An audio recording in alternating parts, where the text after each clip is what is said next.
Päivää motherfucking katsojat. En huomannut, että olitte siinä. Raikasta kesäpäivää vai kuinka? Onks nyt torstai vai keskiviikko? Torstai. Joo.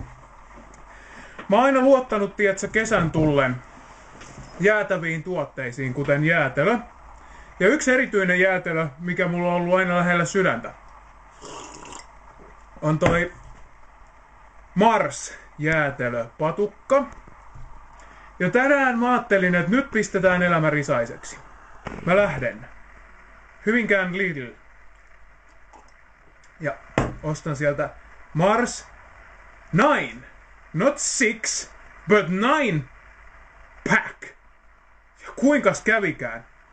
Ajoin nimittäin 9 kilometriä. Tuotteet, jotka ostin. Leipää.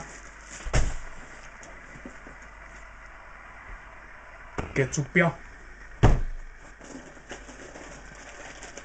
2 kappaletta Instant King Lee nuudeleita. Maku.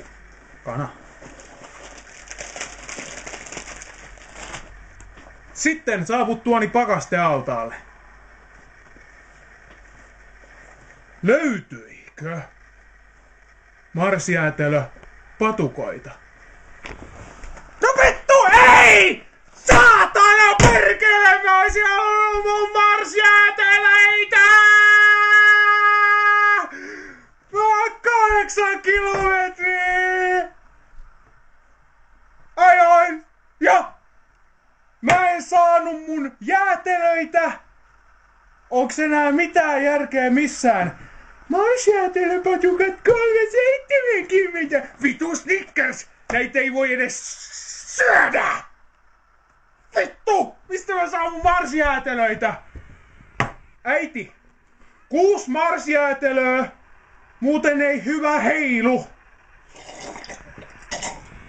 Vittu! Mars-jäätelö! Mars-jäätelö! Lasse, mitä nää on sun mielestä?